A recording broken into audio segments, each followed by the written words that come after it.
I have some questions for you. Do you need a break from your job? Or are you ready to retire altogether? Don't quit and leave money on the table. Learn how to journey into retirement freedom with money that is legally yours. Welcome to the first video in my Furlough to Freedom Disability Leave series. Through this video series, not only will you learn how I walked into freedom with the money that I earned and deserved, I'm going to tell you why you deserve the same. Are you ready? Let's get into it. Welcome to Melanin Man Travels, your passport to freedom, fulfillment, and financial independence awaits you. We're breaking barriers, building legacies, one journey at a time. Are you ready to level up your life and write your own global success story? Let's go. Hey fam, and soon to be family, I'm Kevin Giles, and this is Melanin Man Travels.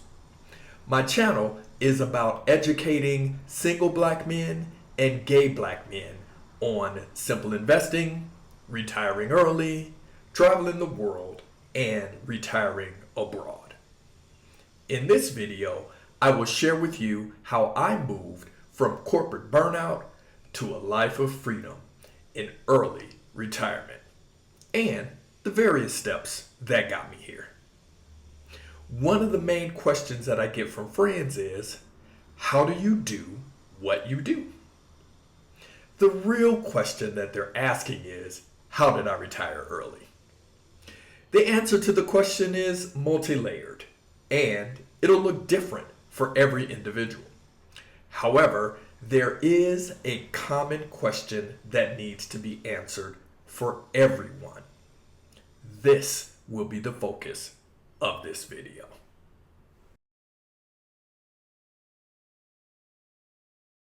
Do you have enough saved to retire in the United States? Retirement age in the US is around 65 years old. Personally, I couldn't wait that long. Microaggressions, corporate bullshit, being forced into quote-unquote growth opportunities with no additional compensation, and being passed over by less qualified coworkers. All of this was just too much of a burden for me to bear. I stopped working a few months shy of my 55th birthday.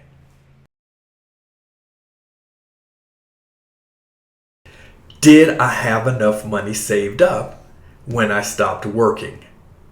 That's an important question. It's a matter of your perspective and your personal future plans. Various financial planners, online retirement platforms, and financial bloggers will provide all kinds of estimates on how much you should have saved before you retire. There is no one-size-fits-all when it comes to this issue. For example, I stopped working at the age of 55, and in the US, retirement age is generally 65. So let's take a look at the median age of around 60.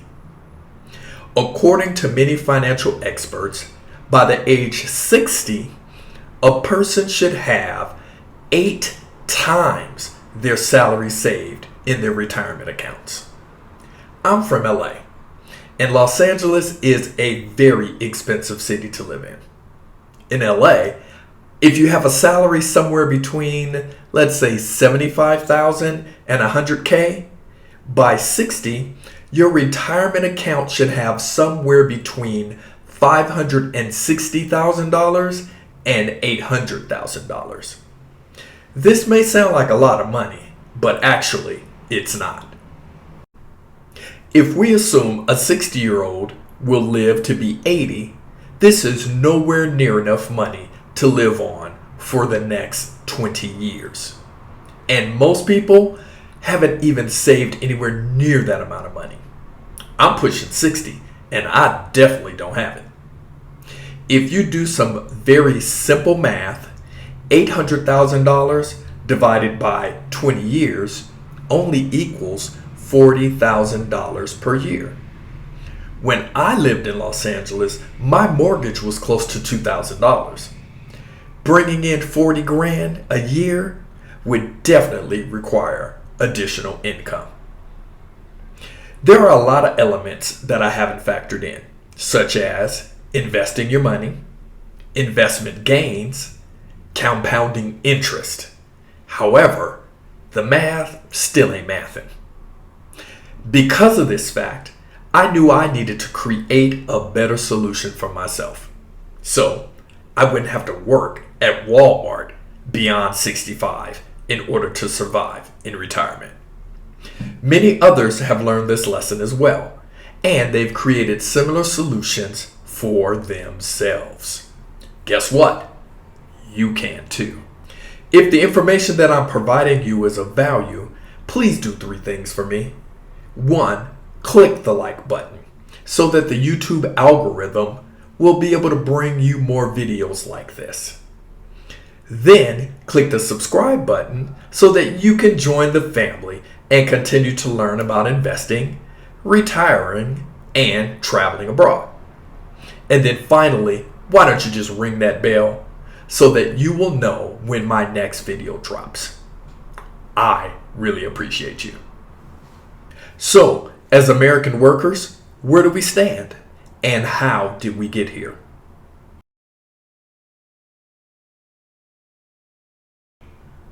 As I stated before, most U.S. workers do not have enough money saved up for retirement. The median retirement savings amount for a U.S. worker is roughly $45,000, far, far below the $800,000 estimate that I spoke of earlier. So let's have a quick history lesson. We're going to talk about pensions. Up until about 40 years ago, most companies offered its employees a pension. Pensions are savings plans that employers contribute to on behalf of their employees for retirement, or they will at least guarantee that a portion of that employee's salary will continue to be paid out throughout their retirement. Companies started phasing out pensions in the 1980s, and now they've almost all disappeared. The few companies that still offer pensions, which generally employ teachers, government employees, public utility workers, most of these are unionized employees. I'm fortunate to have worked for a company that still provides a pension, and actually, that amount makes up half of my total retirement savings. This money was 100% contributed by my employer and invested on my behalf. The other half of my retirement, I've saved and I've invested. If we use the median retirement amount of $45,000 as an example, $22,500 is in my pension and the other $22,500 is in my 401k. So what are 401ks? In the late 1970s, 401k plans became a part of the IRS tax code. The purpose of a 401k was to shift the responsibility for retirement savings from the employer to the employee. This shift also allowed corporations to save much more money. To have a 401k savings account, you must work for an employer who sponsors one. You contribute a portion of your salary before you pay taxes on it, also known as pre-tax, and your employer may also contribute to your 401k by matching a portion of what you've invested. You pay taxes on this income during retirement at the point you withdraw any of the money.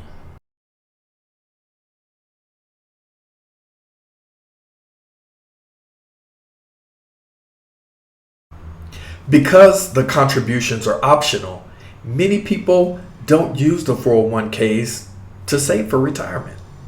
Depending on the statistic that you read, somewhere between 40 and 50% of employees do not contribute to the 401k plans that their employers offer. And for many employees who do contribute, their accounts are seriously underfunded. Then there are many workers who don't even have access to a retirement plan, or they are completely unaware of how to save for their futures.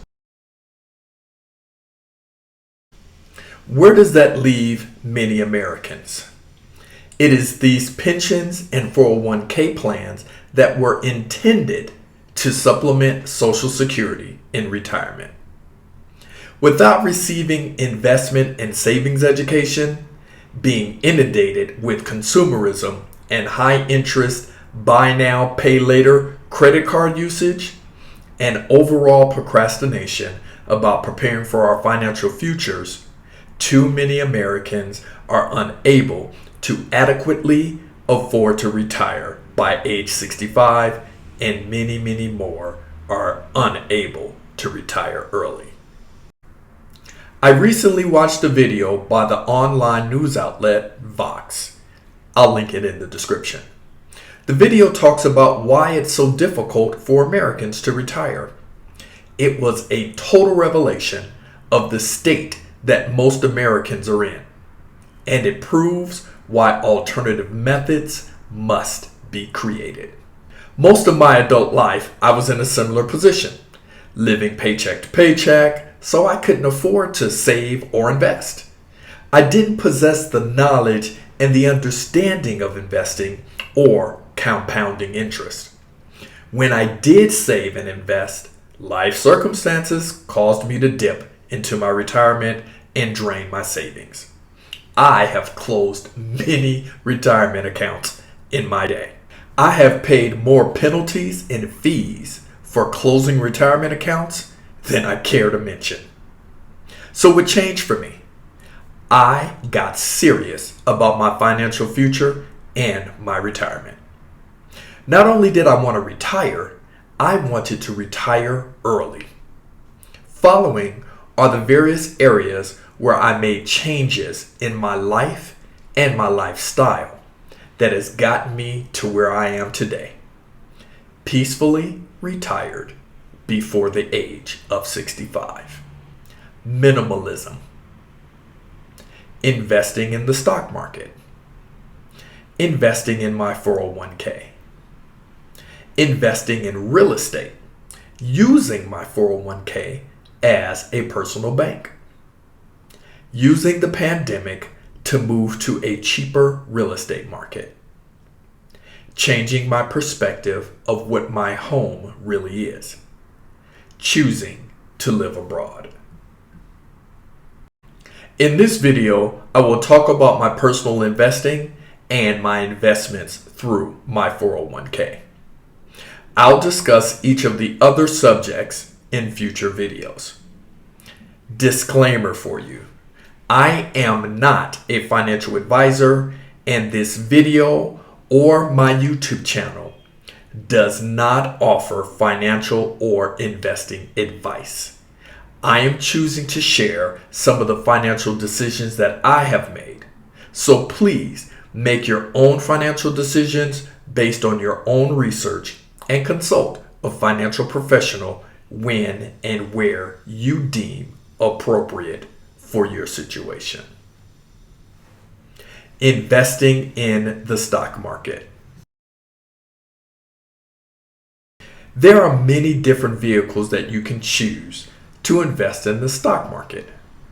Given the name stock market, you obviously can invest in the stocks of individual companies like Apple or Procter & Gamble. You can also invest in mutual funds, ETFs, or bond funds.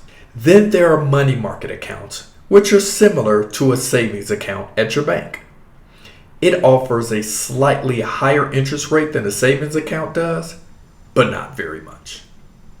At the time of this video, rates average between 0.6% and 5%, depending on the investment account. These accounts are relatively safe and they provide a stable but limited return. Bond funds are basically loans that you provide to a company or to the government. You purchase the bond and they agree to repay your investment plus interest over a certain period of time. At the time of this video, rates average between 3% and 8%, depending on the bonds that you select, but many are much less.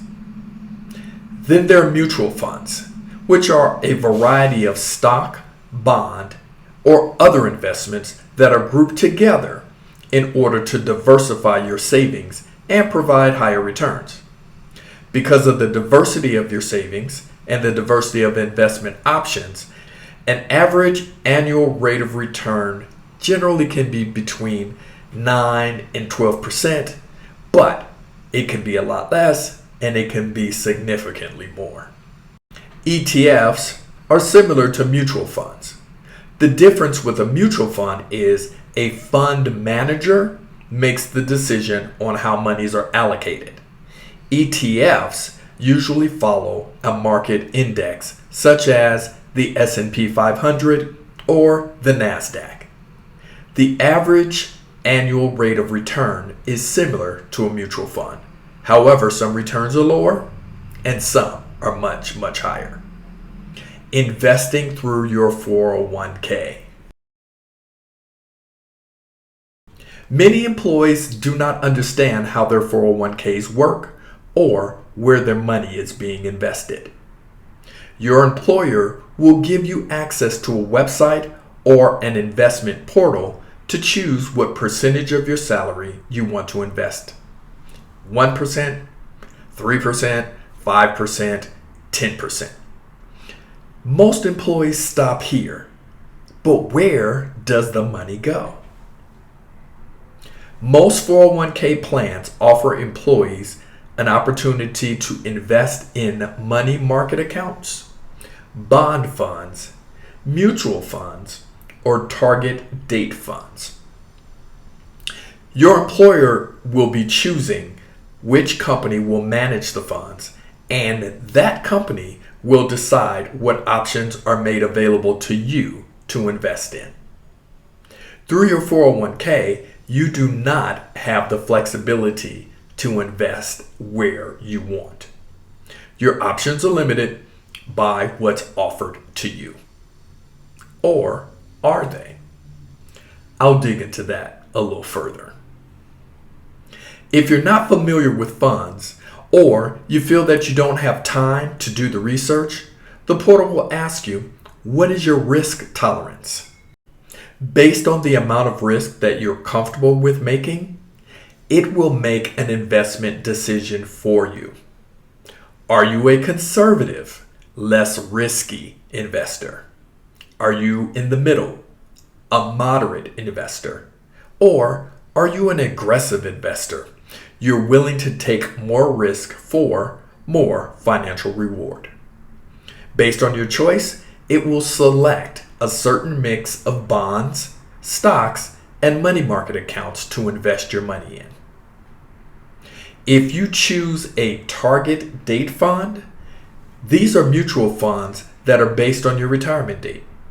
The closer to your retirement date, the mutual fund automatically adjusts the investment mix. As your retirement date approaches, the fund becomes more conservative, investing less in stocks, which are riskier, but they can offer higher returns. They'll switch to investing into bonds, which are generally safer, but offer lower returns. Personally, I invest in the stock market through an online brokerage firm, and I primarily purchase ETFs that follow the S&P 500. I do have other investment funds as well. Through my employer's 401k, my investment selection has been pretty moderate per se. However, it literally pays to learn about investing.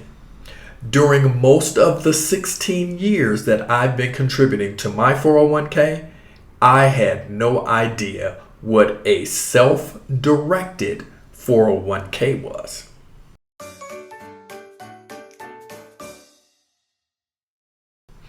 I mentioned earlier that the investment choices that you have within your 401k are limited, based on the investment company that your employer has chosen to manage the 401k fund. However, your 401k plan may provide a self-directed option, like mine does. A self-directed 401k plan allows you to take a portion of your total 401k, in my case, up to 50%, and you can invest it with a brokerage firm that will offer you more options. You can invest in individual stocks or ETFs, or in different industry sectors like real estate or energy. Once I learned about this plan, I immediately moved just under 50% of my investment into a Schwab investment account, and I began to manage that portion myself. This changed my 401k substantially. As I stated before, this video is solely for informational purposes and does not constitute financial nor investing advice. I'm merely sharing with you what I've done with my personal finances and what has worked for me in my personal financial situation. If you feel it's necessary, please contact a certified financial advisor to discuss your personal finances. Also, you should reach out to your human resources department to see if the administrator of your 401k offers any financial workshops to educate you in investing. Please be advised that many of the financial advisors out there are paid commissions when you choose to purchase their products. So they do have a vested interest in you purchasing from them. Just do your due diligence and you'll be fine. But do take the free education. Thanks for watching this video, and I hope it's given you some things to think about and to supplement your investing and retirement plans. This is just one portion of the Furlough to Freedom journey. For those of you with a military background, you understand that a furlough is a type of leave. In this course, you'll learn how to take a different type of furlough to bring ease to your money and to your mind. Stay tuned and see you in the next video.